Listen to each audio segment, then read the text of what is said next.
What kind of capabilities or skill sets the public relations professional of 2015 and beyond is not write a nice story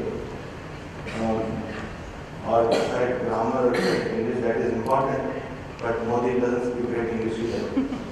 Or the great leaders of the world don't speak great English either. They need to have what you might say, great amount of sensibility to what's happening in the world. We need to understand the complexities that are emerging. Finally, the role is emerging from a communicator, I think, to an arbitrator in society. We are sitting in the crossroads of conflict between a corporation and a Sachin Dalwar. We are sitting on the crossroads between an activist or an NGO and the client, or a regulator and the client. You have to help both of them understand each other. Have most of us evolved that situation? No. But that is the call. Some of us are making an attempt. That is why some of us are becoming more and more specialist. The problem is the generalists are trying to do specialist roles. By verticals, by practices, I think the firm of the future will be a multi-specialist firm and not a generalist firm where everybody is doing everything else. And in that, the ability to arbitrate different situations between different conflicting interests between business and the rest of the world is the maturity and the capability that's required. Over to you, ladies and gentlemen. If you have any questions, please not be helpful.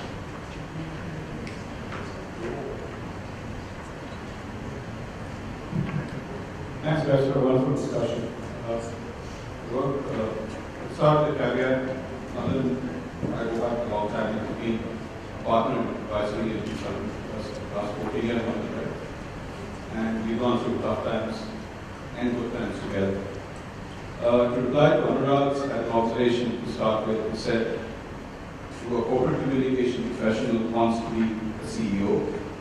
Now, a simple point, I work in an environment, most of the CEOs are the corporate communication heads. They believe they are right in corporate communication, they will tell you what to do. That's a reality in life. I have a simple question. I respect that you are to be a part of it. When I saw this kind of the discussion topic, it's the evolving world vis-a-vis the conventional PR.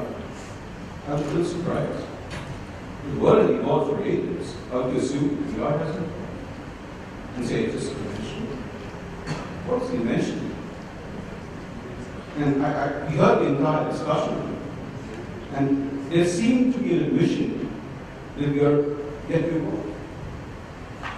I agree with him. He said something saying the surf feed is adequate. Why can't we take example of the Red Bull? Look at the level of PR at Yahoo. Look at the level of PR that Twitter, Facebook is doing. Look at the level of PR others.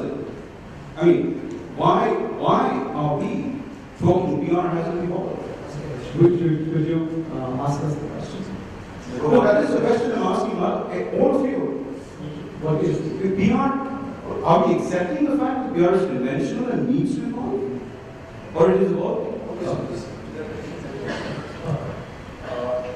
Yeah, so if you just maybe look at the evolving world vis-a-vis the conventional PR statement on top, you look at the impression, but if you look at the details, it said that in the evolving world, where people are going towards catching up towards digital and social media, vis-a-vis the conventional PR, so traditional PR was very happy. That was the typical, those 3 or 4 points. So the fact is that while everything is evolving, and a PR professional or a corporate communicator and a communication professional has to evolve with times, or evolve with the changing dynamics of the world, etc., and the client. So everybody has evolved. It's not that PR is stagnant for the last 20 years. Things have changed, professions have changed, the strengths have changed. So that's typically what the subject really was all about. But my question is, if you say that, are you saying that we are medium restrained? Not at all. So then, Not at all. So like Mother mentioned, I agree with Mother. yeah. So what Mother was saying was that this whole thing about catching up with social, I'm not a social media organization. I'm a business communication partner for that. I need to have strengths of social media put out, but I need to absolutely fantastic on my basic hygiene of PR communication part. So that development has happened. So, Panel, we have time for any other question. One more question. Does anybody else have a question?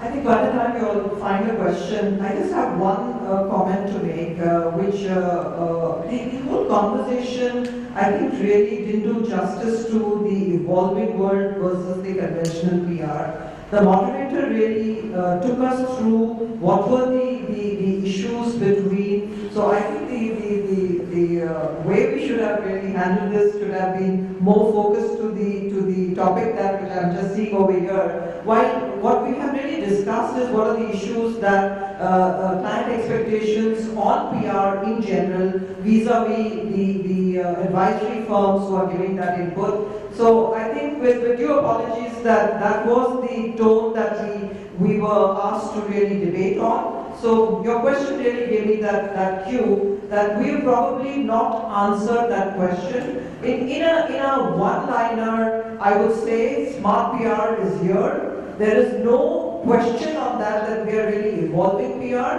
The gentleman there said, was it different in 2013? Was it different in 2014? Was it different in 2015? Yes, the dynamics have changed. It's just that what we were trying to highlight is how the partnerships can really put this piece together and give that unified messaging which can really impact the smart PR. So that's the really outcome which should have come out of the discussion. I'm sorry about it that it probably did get focused in that respect. I see my fraternity colleague here nodding his head that we should have really stuck to this topic and not really a topic between what a client and a PR agency relationship really is all about. But it is the core issue is that how do we really evolve today with smart PR. So I think some of we did allude to it, but we did focus on it. So I just ask you a question, sorry, I completely respond to what she said. So I don't agree with you at all, maybe that's your question. Does everybody felt that we didn't discuss the topic at all? I mean, I'm thinking you, seriously, I need to understand it. Because the moderator, sorry,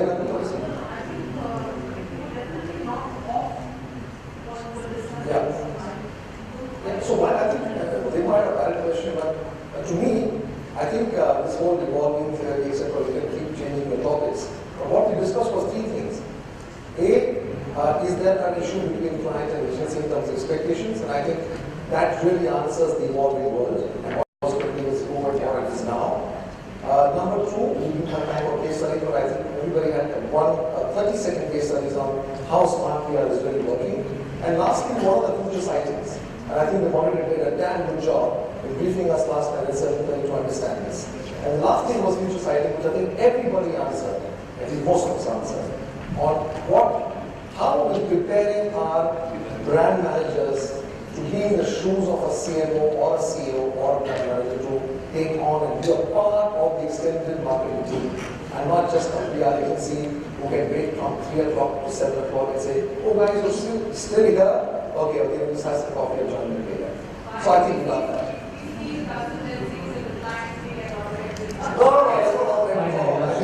Thanks, Paresh and Roma. I think we will chat outside. Thank you very much, Sudhi.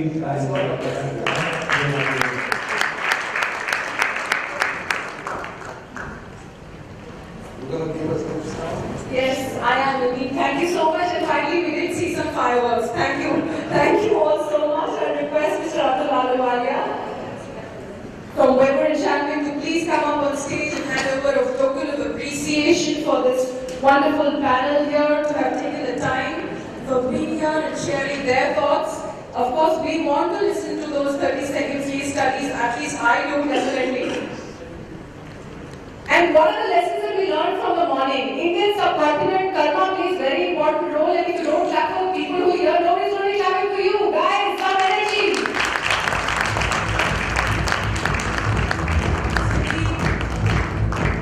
Venkat, Paresh, Roma,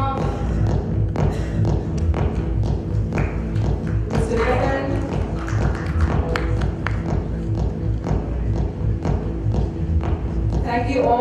very, very kind of you to have taken the time. And I appreciate, I think, from all the domains that I help curate events for the Exchange for Media group, I think the PR and the TopCom fraternity is one fraternity that really, really comes forward and participates and actually pulls it through for me. So it's one of the easiest ones that I need to do as compared to anyone else that I'm doing, because the industry in itself is looking to evolve, is looking to grow, it's looking to be relevant, as what we have been discussing. And of course the fact that that will set the tone for